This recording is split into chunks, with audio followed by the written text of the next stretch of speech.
free comedy show, plenty of seats, plenty of tickets left, guys. Free show. Congratulations on this, Corey. I'll start with you. It builds up to the iconic Live from New York, and you're waiting for it. What was it like to say it?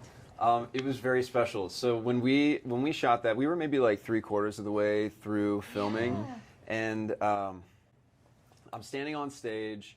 We have some extras filling the seats as if the audience, but then in that section, everyone comes out, you know, and so I'm staring at the faces, these beautiful faces, the faces of my cast. And at this point, we had been there long enough that we had all like really fallen in love with each other. We were having a great time. And we were all so excited to hear you say the word. Yeah, I think everybody also was like, the end of the it's a big deal. It's a big deal. It's a legendary moment. And so I got to stand up there looking at all these beaming faces back at me and say this legendary line that was the beginning of this massive institution of comedy and television for half a century. So I mean, It actually makes That's me feel crazy. honestly, like, it's pretty cool to do, yeah. That is awesome. Yeah. When did you know that you had channeled her? Because I know that Jason said don't mimic, channel. When did you feel like I'm actually channeling her?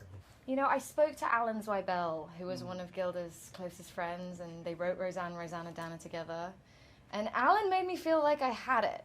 And there was a thing, and this happened really early actually, when I was taping for this. I had so thought that there was no world where I was going to get cast as Gilda, and my agent kind of dared me to try.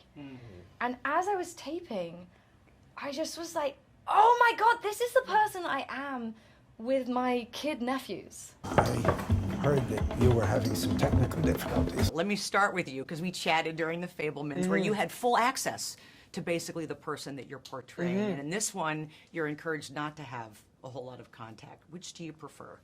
Well, they're different stories and different characters. Steven was making this movie, and so or the Fablemans, and he's directing it, and so you want to get it right and run everything by him creatively, but also personally. But with Lorne, he totally gave us his blessing and invited us to a showing of SNL, but I think it was decided that I should just focus on who he was as a young man, and there are a lot of books that were really really informative about how he met everybody, and it's literally, you're only seeing an hour and a half of who this guy is, and that's all we really needed to focus on. You as Dan. I heard that you didn't really audition, you didn't really prepare, and yet somehow, somehow you did channel him. Sure. When did you feel like, you know what, I'm nailing this. I am channeling. Still haven't. Oh, Still waiting. I don't know.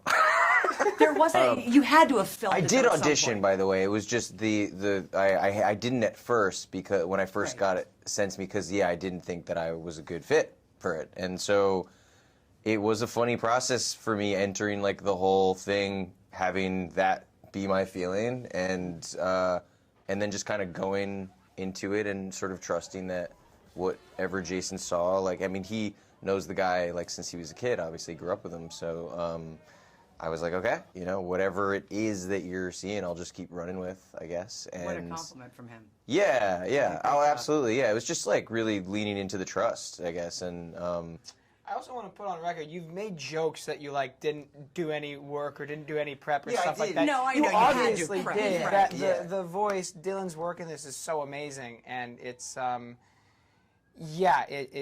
it was always baffling to me. You know, just I don't know. I thought you were just amazing in this. They want you to fail. We just have to make it to air.